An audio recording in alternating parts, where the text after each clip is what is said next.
Good evening and welcome to the Ask Me Anything session for endodontist. My name is Christy Bashwinger. I am the Senior Director of Specialty Services at Aspen Dental Management. For those of you that may not know, Aspen Dental Management is a DSO, dental service organization, that provides all clinical essential business support to all 900 Aspen Dental locations in the US. I'm very happy to be here with you all today to moderate this session. Joining us tonight are two very talented and successful Aspen Dental endodontists, Dr. Case and Dr. Naveed.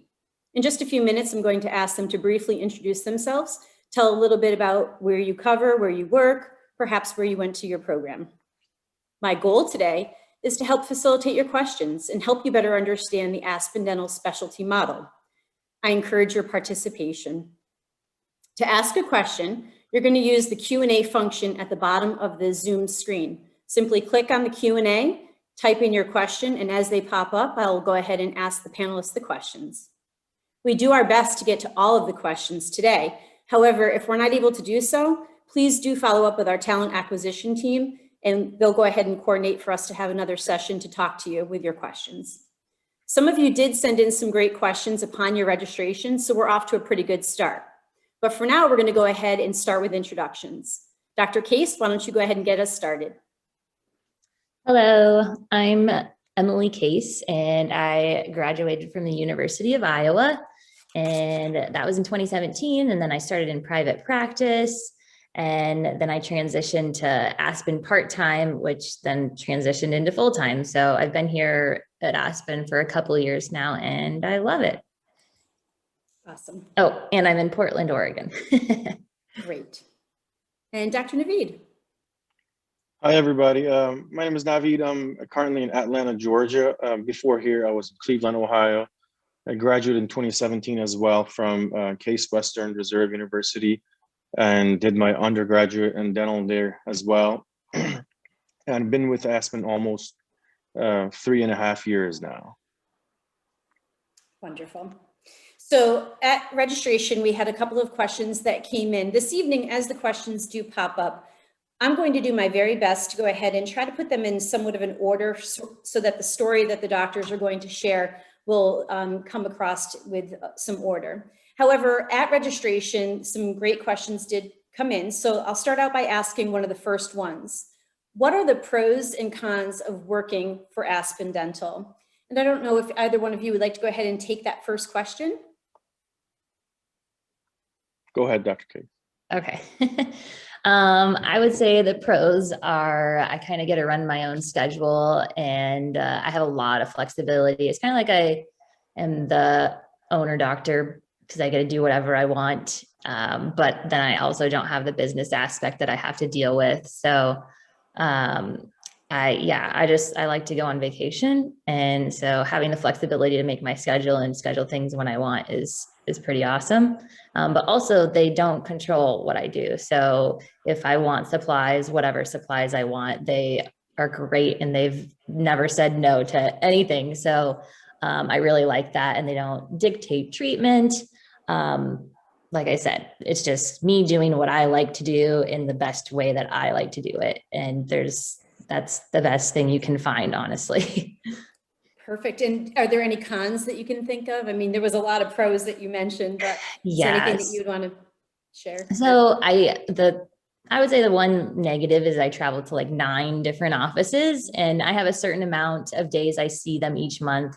In my schedule, I like to work longer days so that I don't have to work as much. So I work like 3 or 4 days a week, but I work like 12 to 14-hour days. So it's like super long, but since I'm traveling a lot, I have more time to spend at home.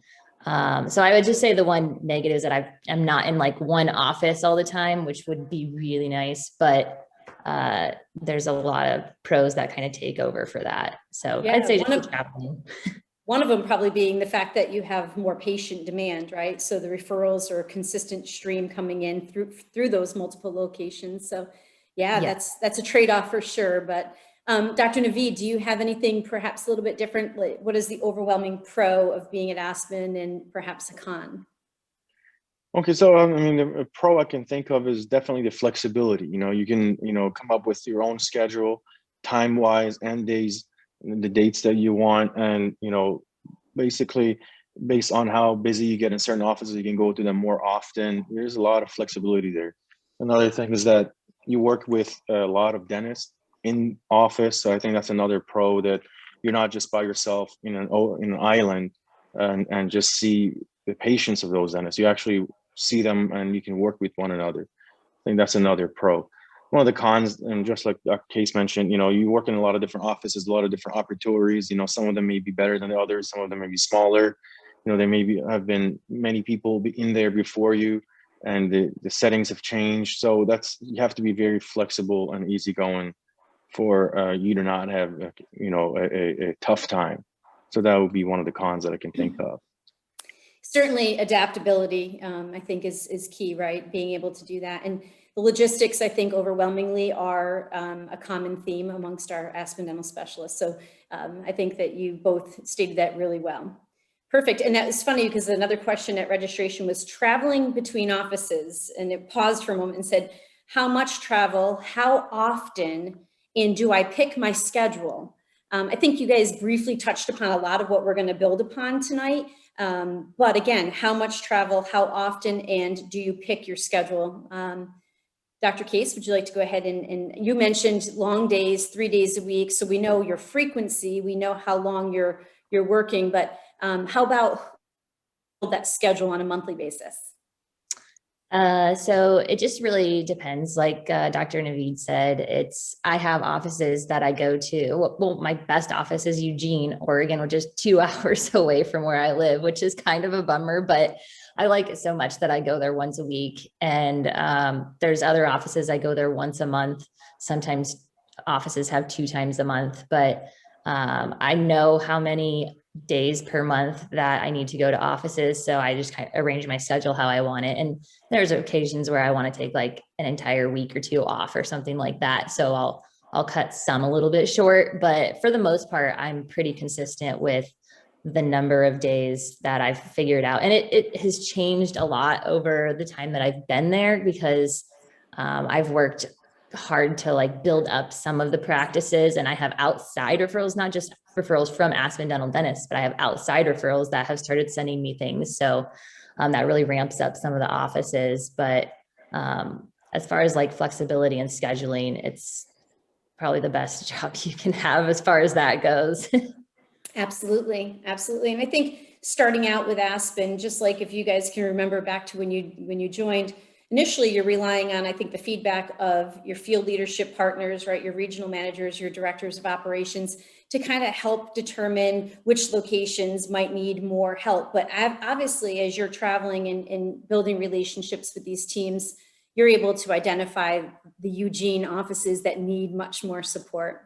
How about you, Dr. Naveed? I know you touched upon it too. You have, is it 12 locations currently that you support? Yeah, so I was started with 14 in my new region, and then went back down to the 12, I think, right now. Mm-hmm. So driving, you have to be comfortable with driving. You have to enjoy it. If it's a burden, then maybe this job is not for you. So you really have to, I'm not saying you have to enjoy it, but if you really hate driving and you can't really do interstate driving, maybe this job may not be suitable for you. But if you're okay with driving, I think the average commute for me is around 40 to 50 minutes. I tend to not go any further than an hour. Before, when I started, I had an office, it was an hour and a half, and it really bothered me. So I've kind of minimized it now to 1 hour driving max. So, and it's really not too bad, especially because you listen to podcasts, you listen to music, and, it's some alone time in the car, and before you know it, you're home. So it's really not a deal breaker for me. Okay, question just popped up. Do you have DOM, D-O-M, at each location? Dental operating microscope. Interesting. Yeah. So acronym, yeah. It's an acronym that I've never heard of. And let me tell you all that Aspen Dental is famous for acronyms. So this is going to be a new one that I'm going to add to my list. So I thought you were saying someone named, not Dominic, is asking a question. Exactly. We do have a purchasing, like, wait a second. A purchasing gentleman in our team that's named Dom, but no, he's not in every office. That's fine. All right. So Dr. Naveed, grab that microscope question. Yeah. So you have a microscope that you travel with, and so basically you have it with you in your car, and there will be stands that are mobile in every office that you go to, and then you just take a minute to hook that microscope to the stand in the morning when you first arrive to the office, and then you disassemble it at night, and it goes into a really hard, safe suitcase that you Okay, take with perfect. you. Yeah. Perfect. The attendee says thank you. You know, while we're on the topic of equipment and supplies, a common question comes up about, you know, how do we determine the equipment that you're provided, and how do we purchase the supplies? So Dr. Case, do you want to take the equipment and supply questions specific to, you know, I guess, the ease of getting it, perhaps, you know, the process of maybe inventorying what you need and all of that, so that we can make sure you always have what you need? Mhm.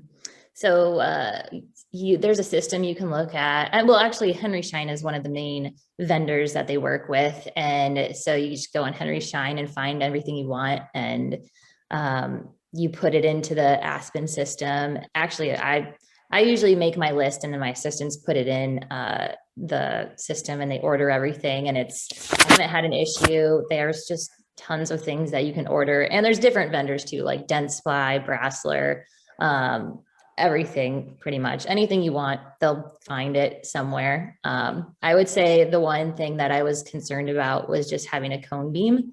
But now the last one of these I did, I think maybe like 3 of my offices had one, and now every office has one. So it's amazing, because that just like, I can just do everything now with a cone beam, and I don't have to send patients like 2 hours away to get one, or to the local endodontist or oral surgeon to go get one. I can just do it same day, and it's awesome. So that was the only downside I had before, but now I have them, and it's great. Yeah, 2020 was an interesting year. Obviously, I don't need to elaborate, but the Aspen Dental Initiative was to have cone beam in every location by the end of 2020. And then, you know, COVID hit, so that those plans kind of got pushed aside. But I will tell you that as Dr. Case has experienced, we have backfilled, and every brand new location that is now opening is equipped with cone beam. So our expectation is that by the end of this year, we will have every Aspen Dental location with a cone beam technology. So that's pretty good. Another question just came up. Excuse me. Are treatment cases typical of what you see or you saw while in private endodontic practice? Who wants to take that one? Have you, Dr. Naveed, have you been in private practice? Yeah, I've worked part-time private practice, but you go ahead first. Okay. So I worked in private practice like my first 2 years actually out, and it is much different, I would say. And I worked at like maybe a higher end private practice, and the cases you get in private practice are probably, in Portland, it's pretty competitive to be an endodontist and have a private practice. So and a lot of dentists are doing their own root canals. So you're getting like the most difficult cases that are out there. Some dentists send you some easy ones, but for the most part, if you see an 8 or a 9 on the schedule and you're in private practice, that does not mean that it's an 8 or 9. Like, it's like, that's hard. It's calcified. It's a block. But but if I get an 8 or 9 here, like, it's probably okay. Yeah. So I would say all of my dentists now in my offices have pretty much stopped doing root canal treatment. I'm doing all of them. So every single root canal case. So I'm getting very easy cases. I'm also getting difficult cases too, but it is definitely different than private practice, where I'm getting pretty much majority of hard cases or retreats. So. And you're not competing with any other endodontist that's in Aspen Dental in your location. So if the GPs at Aspen are referring to endo, they're going to refer to you, Dr. Case, right? So you have the ability to select the cases that you proceed with. So good stuff. Dr. Naveed, did you have anything to add? No, I think I generally agree with that. You know, definitely the quality of cases is towards the harder side in private practice, and maybe a lot more retreatment, just because of the nature of the patients that Aspen Dental sees and attracts. So you do more complex endodontic work in private practice than Aspen Dental. Aspen Dental, you know, a lot of large caries and you know, people who haven't been a dentist for a long time. So you see quite a bit of those. So, that could be a pro and con, I think. Sometimes some people get bored from just doing the same thing. But to answer the question, absolutely. I think the cases are easier. You get more anterior premolars than you would get in private practice.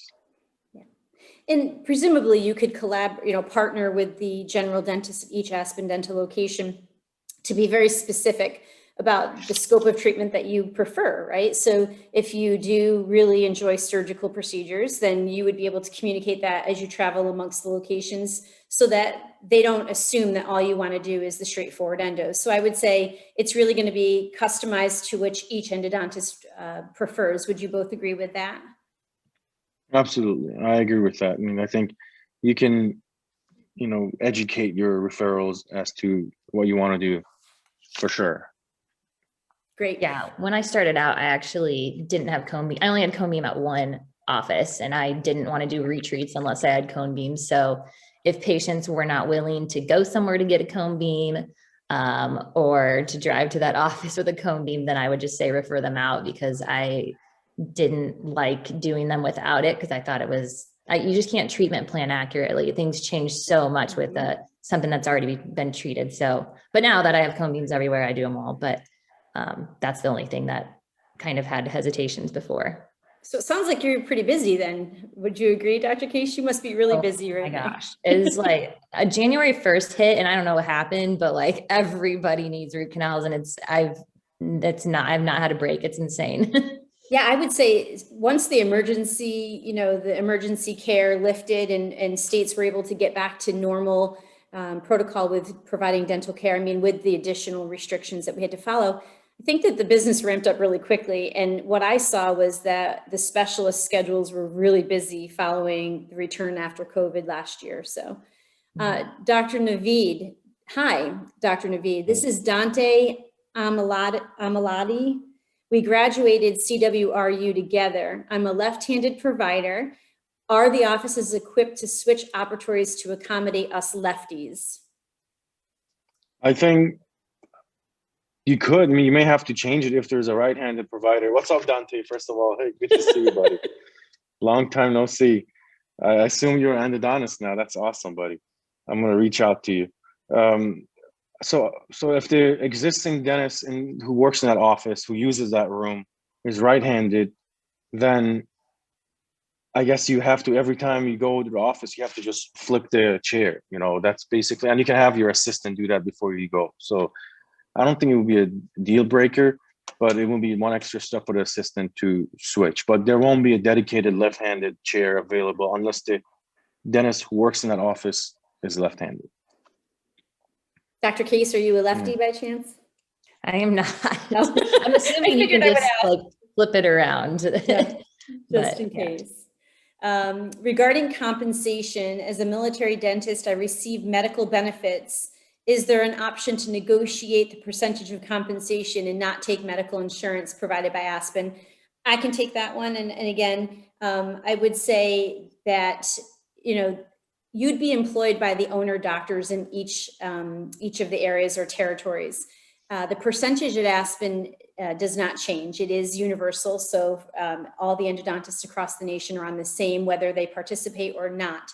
However, we also do provide part-time benefits. Unlike a lot of providers out there, part-time benefits were introduced probably about a year or a year and a half ago with the expectation to be able to accommodate, because we have, I think, as of today, 54 endodontists on our staff today and another 14 or 15 that are in the process of going through credentialing. So we recognize the need to be able to accommodate part-timers. So your answer on that one would be, that's not for my decision, but I will say historically, it is all based on the percentage that's universal across the country. So here's another question, clinical question. Do you do a significant amount of restorative work, such as buildups, crown repairs, etc.? Who might want to grab that one? Dr. You go first, Dr. Case. Oh, there you okay. go. I like it. Ladies first, Dr. Naveed. Good job. Always. There are specific offices that I do all of the buildups for, and there's some offices that I do none for. So it's really whatever the dentist wants me to do, that's what I'll do. And that's really how private practice was. I do what the dentist tells me to do as far as restorative goes. Obviously it's like ideal if the endodontist does it, because you're in there and you have isolation like perfect and pristine. And sometimes I'm like, I have no idea how they're going to isolate this, but I put orifice barriers down. So I feel comfortable about, I mean, if a lot of people don't use rubber dams after, like dentists don't use rubber dams. So I put an orifice barrier down to help protect my root canal treatment. But like I said, it's really based on whatever dentist they want. And some offices I do them all, some offices I do none. Dr. Naveed? I think my situation is pretty much the same. You know, I don't do all the buildups in any of the offices, so none of them want me to do all of them. But the ones that want to, they actually put that on the treatment plan. So I know when I get the patient, I already know that they expect me to do it. So in those cases, I do them, you know, but it's generally in my area, it's mostly maybe if the patient has a crown, or if the patient has seen them recently for a restorative procedure, and that's what led to their root canal, and they don't really want to see the patient right away again. So those are some situations, but you know, by and large, they want to do the buildups themselves. So I think in my market, that's kind of the opposite. Yeah, great. So good news is questions are coming in, which makes me really excited to see such great participation. So thank you. A question came in that says, are CBCT costs included in the endo fee, or are they billed separately? Dr. Case, do you know that answer offhand? Yeah, those are actually billed separately. So there's like a ton of different codes you can pick, but I've picked out a specific code that I use for everyone. So it's kind of universal for every office. But it's billed separately. And unfortunately, a lot of dental insurances don't cover CBCTs yet. They cover maybe like $20 of it. But I expect that to probably change, just like implants have changed over the years. Just hasn't quite yet. Yeah, I started in dentistry, believe it or not, back in 1995.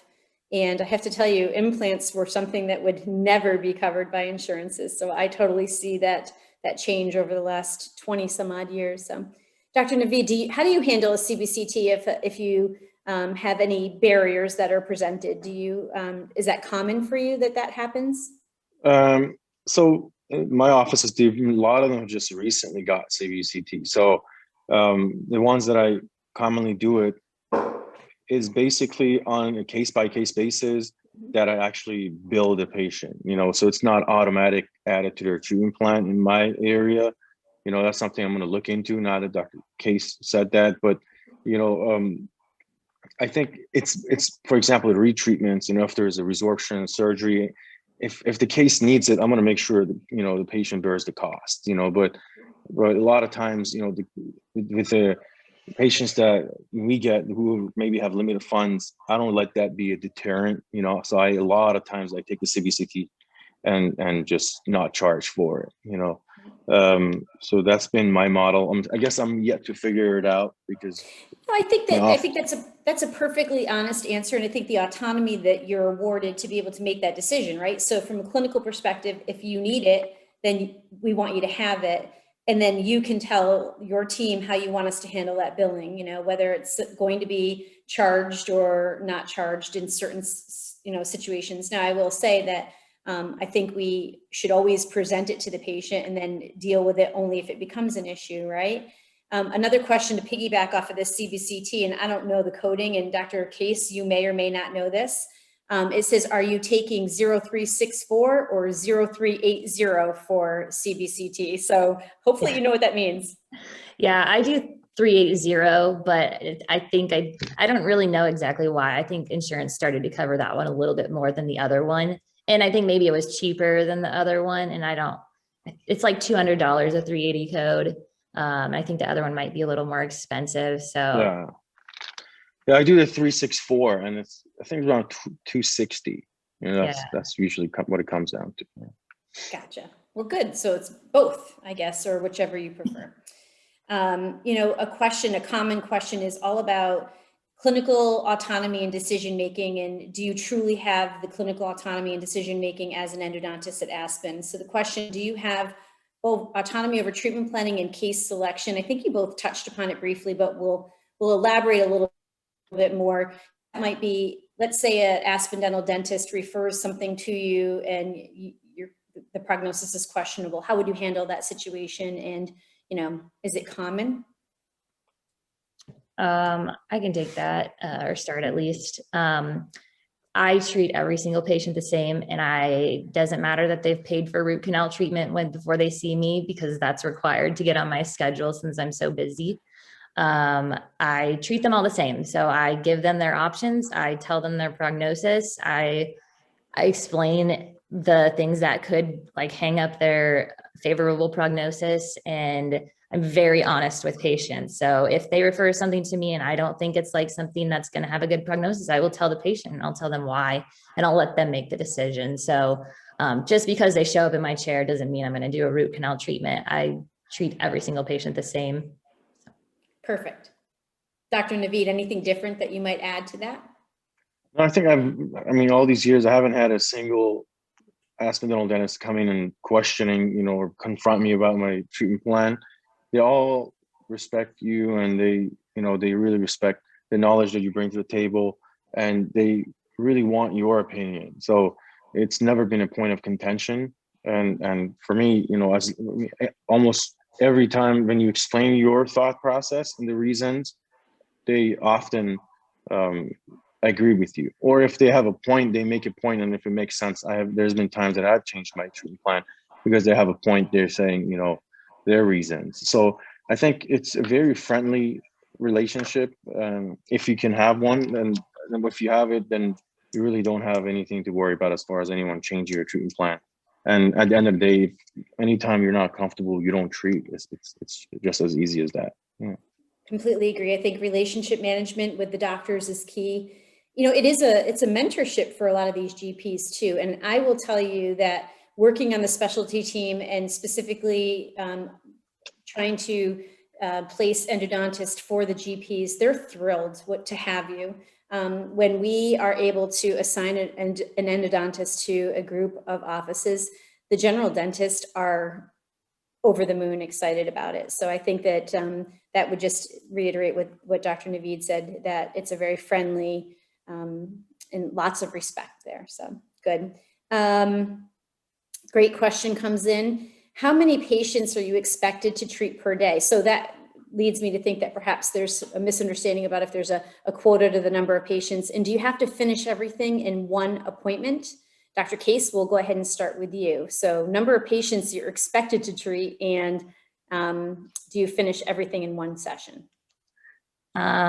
It's completely up to you. So there is no dictation whatsoever or pressure that's put on you to do anything. So whatever you want to do is how many patients you can treat per day. Like I said before, I work really long hours, so I see quite a few patients, but I'm working 7 a.m. to 7 p.m. seeing patients at that time. So that's quite a few patients I can fit in then. And do I finish everything in one appointment?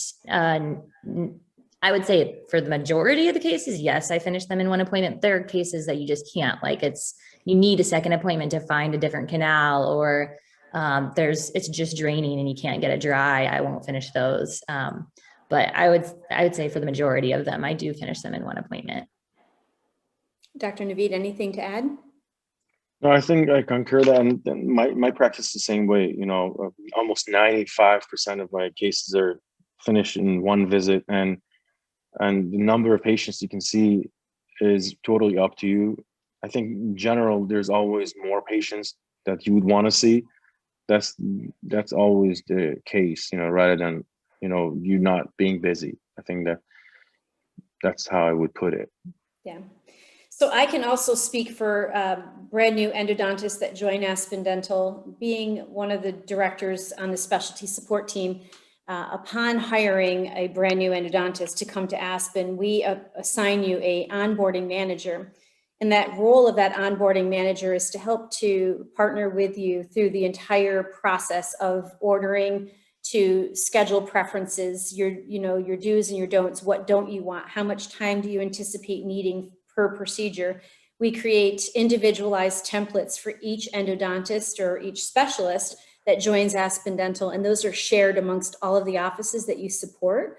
So you'll be able to tell us what your timing will look like, and the office teams are expected to schedule according to your schedule preferences. So again, that just reiterates that message of autonomy. So perfect. Another chat came in and it says, do the general dentists do their own endo? We touched upon this, I think, slightly in the beginning of the session tonight. And what is the daily schedule like? How many hours are we expected to work? Dr. Naveed, grab that one for me. Again, do the general dentists do their own endo? What is the daily schedule like, and how many hours are you expected to work? So some general dentists do their own endo, but even those that they do their own endo, you still could be very busy in their office. It really depends on the situation. So the fact that one office's dentist does their own root canals doesn't mean that you're not going to have a schedule there. There are some that do a lot of endos. For example, I had to switch an office recently because they hired a new dentist who pretty much does all of the endos. So I just switched an office. But that's probably the only time ever that has happened. Most of the time, they usually stop doing root canals once they see how efficiently and quickly and hopefully successfully endodontists save teeth. So they recognize that and they stop really doing that part, and they try to focus on what some of the other things that they do better. And the second part was that how many patients you expect to see? Is that what it was? Yes. Yeah, really. Yeah. So the expectation is not there, but the days usually starts like 7 or 8 o'clock, and then it goes as far as you want to go. Usually the offices will stay as much as you want to stay. And in my region, there's always more patients needed that I'm willing to stay, and I really stay late. So I think it's always a situation where you make that call when you want to stop, but there's no expectation. So I will say the patient demand is high in all of Aspen Dental locations. The patients coming in to see the general dentist on a day-to-day basis is quite strong. And that translates into a lot of specialty referrals. So like you said, Dr. Naveed, sometimes the demand tends to be really high. And that's where you make those decisions to, will that be an office that you visit twice a month versus once a month? And how will that rotation look? So those are things that our teams will partner with the specialist and help to manage that. Great. A question popped up that says, does Aspen provide a lunch break, or is it like some private practices where staff eat when they can eat? That's completely up to you, whatever Right. you want to do. Like seriously, as whatever you want to do. Right. You can schedule patients when you want. You can schedule lunches when you want. You can take multiple lunches. Just I don't take a lunch because if I'm gone and I am not in like even close to home and there's nothing else to do, then I'd rather just be working. But my assistants always get lunch, so Yep. They just alternate. Perfect. I would agree. I think that, to go back and just to really, I think, put some certainty to this. If the office hours are, let's say 8 a.m. till 6 p.m. and you want to work 8 to 5, great. If you want to work 9 to 6, great. If the office is open 7 to 7 and you want to work 7 to 7, great. Really, that is something that we're completely comfortable with. I think generally, there's differentials between part-time and full-time. Full-time is 15 days a month, and those days should be 8-hour days because that's the standard work day. If you go anything below 15, that's a-okay. It would just be considered a part-time position. So, all right. Our office is open on weekends. Dr. Naveed, grab that one. Mm-hmm. So yes, in my region, usually offices are open one Saturday a month. And sometimes I do work on Saturdays as well, especially if an office that has a lot of demand and they need another date, and they're already, booked maybe for their next date. So I do work on Saturdays occasionally, but as I'm entering, I think the 4th year of my endo career, I'm trying to sort of stop working on Saturdays. So. Yeah. Perfect. That again is the decision of the specialist, and of course, depending on what your availability would look like. So that is your decision. So There is a question about, do you run multiple operatories? I think I heard from both of you on this before, but Dr. Case, talk about how you run your operatory or operatories. Yes, I always have 2 operatories, and one is a consultation operatory and one is a treatment operatory. And now with COVID, since I travel with all of my supplies stay in my consult operatory where there's no aerosolized procedures, because I have so much stuff. I do not want all of it getting contaminated. And then the other operatory is where I do all my treatment, and my assistants are very efficient at flipping things over. So it seems maybe a little hectic to only work out of one treatment operatory, but you have one microscope too. So you'd have to flip it around to both operatories. So, and it's really not an issue. I schedule enough time to get things switched around and make sure everything's, they have enough time to clean and everything like that. Is it similar for you, Dr. Naveed? Yeah, I do work out of one operatory as well, and it really is not an issue because first of all, you can't work out of 2 operatories unless you have 2 microscopes, because hauling the mobile stand is not really practical between patients. By the time you move the mobile stand, a good assistant has already flipped the room and it's ready to go. So I think I do have access to a second operatory always for consults, or sometimes I just do my numbing and they bring them over after the room is ready. You know, so I do that sometimes, like overlapping, but always working out of one room for treatments. Perfect. I'm so excited to see so much activity on here tonight. So thanks to all the attendees, and I'm really hopeful that we can get to all these questions. If not, again, I just want to remind you that reach out to our talent acquisition team, and they will go ahead and reach back out to myself or the doctors on the call tonight. This is an interesting question, and you know, it's important, I guess, to know this, but the question is there a way that you could actually owe the company money with the daily draw system of compensation? So is there ever a situation where you're not positive on the commission structure where you would owe money? I guess I don't really know how I would owe money. I'm not sure. I can answer that question. I just was curious. I was watching your faces and I was kind of like, no. Like, if that is the case, I have not been paying attention. Theoretically, it's possible, I think, but usually if you work, let's say, you know, half a day a month, then maybe, but if you work part-time a couple of days a month, you usually don't have to worry about that. Yeah. I review commission on a monthly basis just because I help to distribute the commission to the specialist. And I can tell you that, you know, since COVID's return and pickup, I've not seen that happen where there's been any negatives. And even if there were, it would not be something that you would have to pay to Aspen Dental. So no, the answer is no.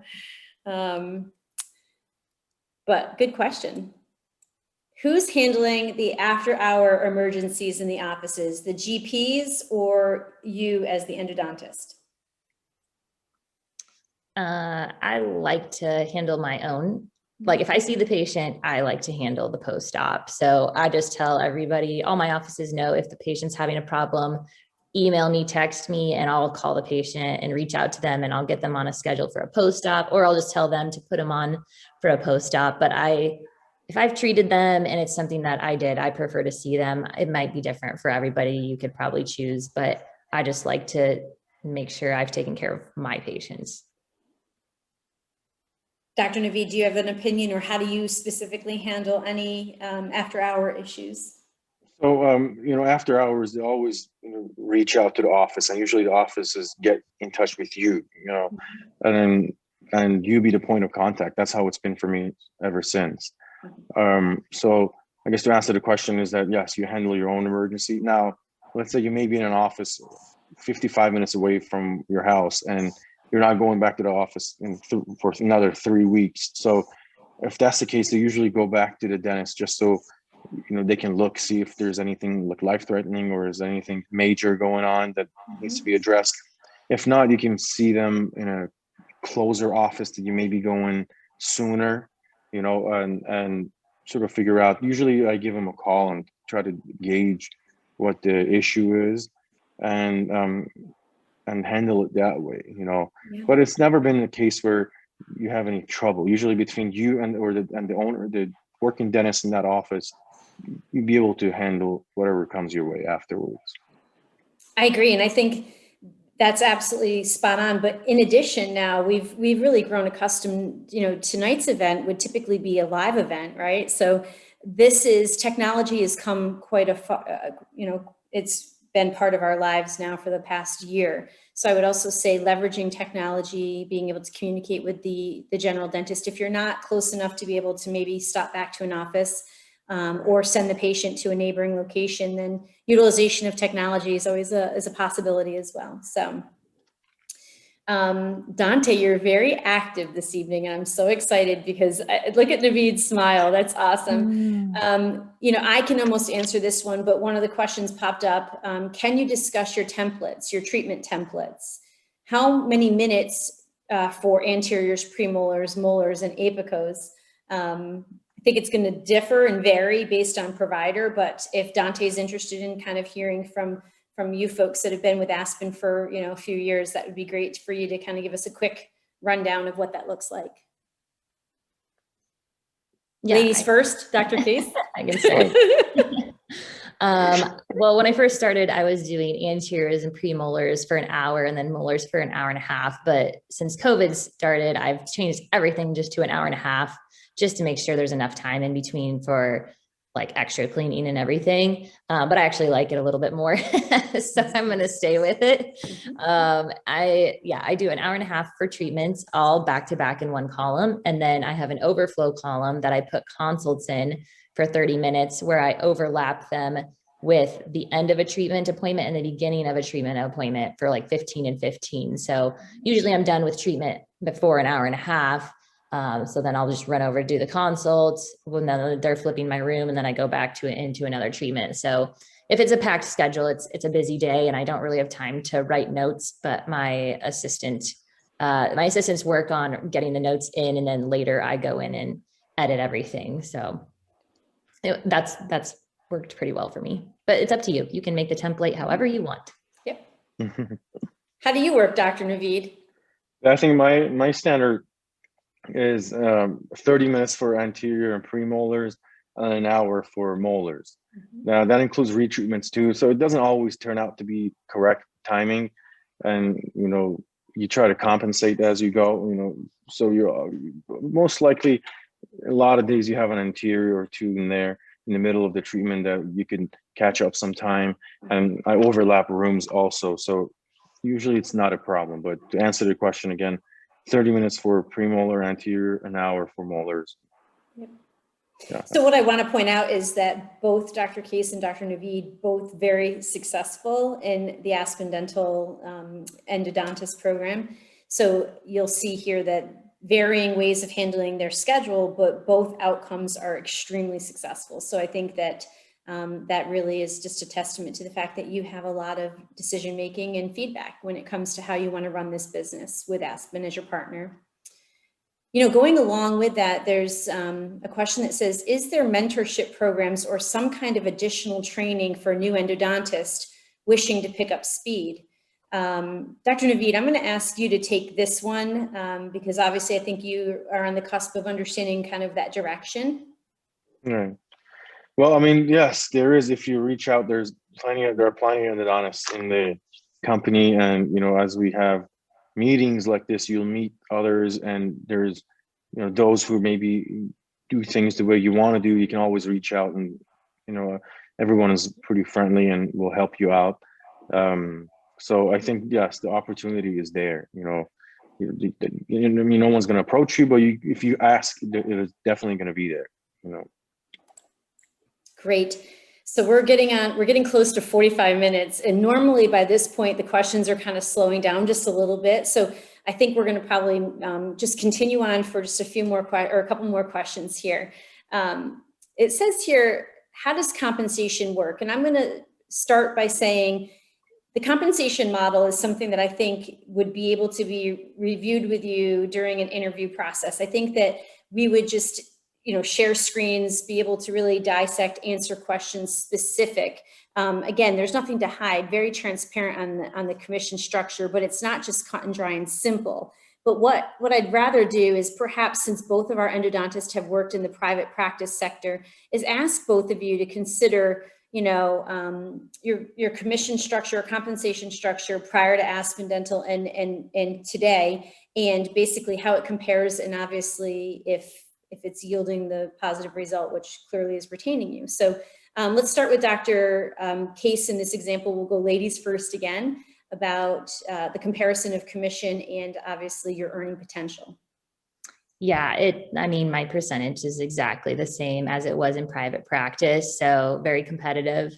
I would say though that the actual collection rate by Aspen Dental is the best you could probably ask for, because a lot of private practice owners aren't, really prepared for that or kind of on top of it. And so you might potentially we would be making more money probably at Aspen Dental, just because they actually collect what they need to collect. And for specialists, I think most specialists, they require people to kind of pay up front if they want to get on the schedule, just because if they don't, they're more reliable. They'll show up if they've actually put money down. And it's really important that they show up, because if I have patients waiting kind of a long time to see me, and it's really a bummer when somebody doesn't show up and it's like, oh my goodness, I could have gotten that patient in. So specialists are kind of in high demand. And so it's a little bit different for Aspen, but I would say it's technically better than private practice. Great. And you're right. Our accounts receivable tends to be between 97 and 98%. So I would like to think that's, to go along with what you said, we're really proud of that. We work really hard. We have processes in place to make certain that we get commitment from the patient instead of just giving your time away. So Dr. Naveed, do you have any comments about commission and compensation that you'd like to share with the group? Okay, like Aspen versus private practice. Yeah. I guess, so to answer that, I would say you have to consider two factors. One is, the amount of work that you're going to be doing, the volume of work that you're going to be doing. And two is the private practice. Are you talking about an associate, or are you talking about being an owner of a private practice? So considering those two factors, I think if you want to do an apple-to-apple comparison, if you do a lot of root canals and, you like to have very, very busy schedules, compared to an associate in private practice, I think you tend to make more money in Aspen. But it is definitely more work, and so that would be a fair comparison in my opinion. I'm really not sure about the account receivable. I know, that's great, 97%. That's great. That's a figure I didn't know, but that aspect, I think it really depends on the private practice too that you work at. But overall, for a high producer associate versus Aspen, I think Aspen you'd make more money, but that may not be the case if you're the owner of a practice. That may not be the case if you're a partner. So there's a lot of factors goes into it. You have to really consider everything when doing the comparison. I agree with you. In fact, we do a lot of analysis just from commission structure analysis to see that we're competitive, and we take a lot of national averages, and I can tell you that year over year, Aspen Dental endos are higher than the national average, both part-time and full-time. So we believe that we have a really good structure in place. And really, as a practicing endodontist, when you join the team, the ability to get to the level that these two endodontists are at, as far as your speed, your proficiency, all of that, year over year, you should expect to see those earning potentials increase as a result of the structure that we follow. So it's good news.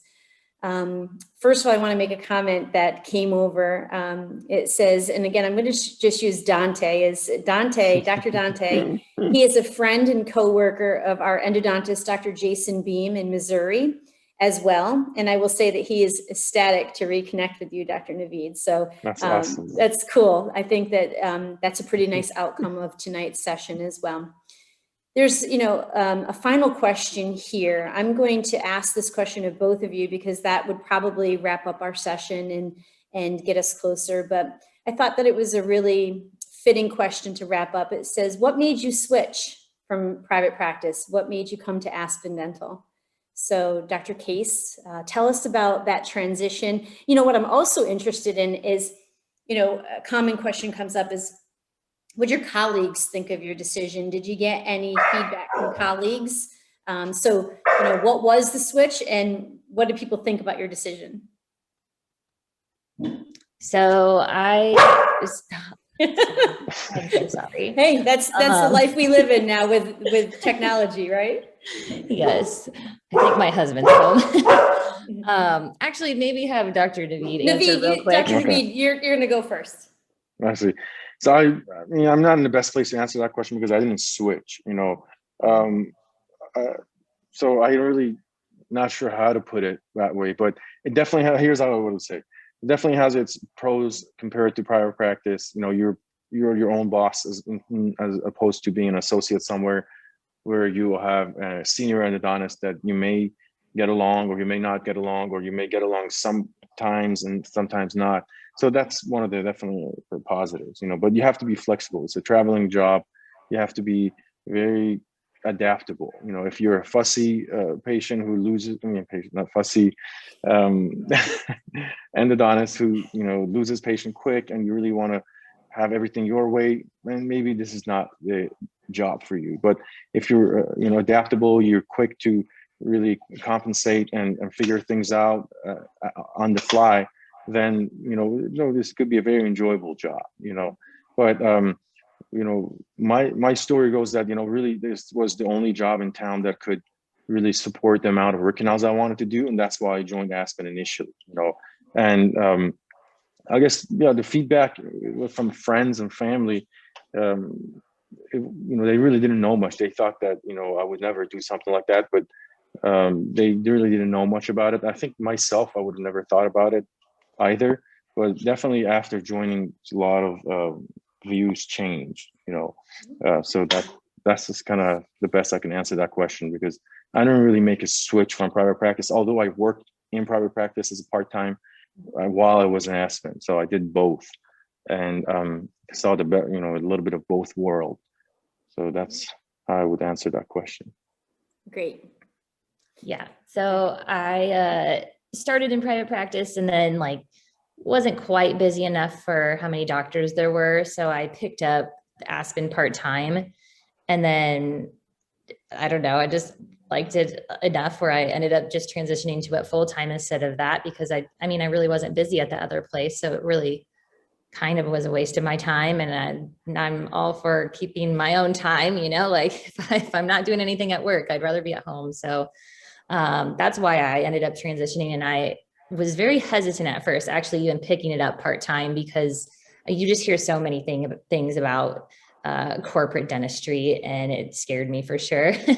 But surprisingly, Aspen has been awesome. And I mean, I've had offers from other private practices and I've turned them down because I like this so much. There's just so much flexibility, and I basically am doing running my own business, but don't have to do the business part of it, which is really nice. What alleviated that, you know, you hit on something really great, that the perception of corporate dentistry, what alleviated, I think, that perhaps, I don't know if you use the word fear or perhaps concern. Can you tell us how you overcame that and what alleviated that so that you took the leap to join Aspen? Well, I told myself I'd just try it out and see. And I was just worried they were going to dictate things. And I'm not down for that. I want to do what I want to do, and I want to do what's best for the patient. And they didn't tell me they let me do whatever I want, which is awesome. That's exactly what I want to do. I want to do endo, and I want to do it my way, the best way that I think is possible. And so I think just like actually doing it and trying it and seeing that there's no dictation whatsoever, and the quality is what you want it to be is great. And so that's what really changed my mind. And honestly, obviously you have friends that are like, oh no, like it's corporate dentistry, but I've talked to like my co-residents about it, and I no longer feel like it's a bad thing or anything like that. So yeah, I guess you just have to try it and see what it's like before actually saying negative things about it.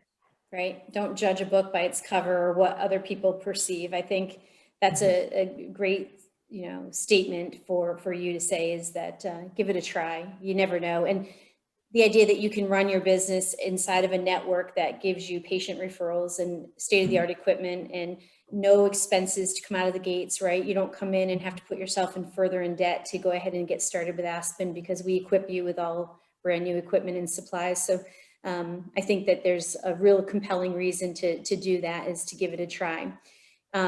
So guys, I had a great time with the two of you this evening, and the questions that were coming in from our participants were awesome.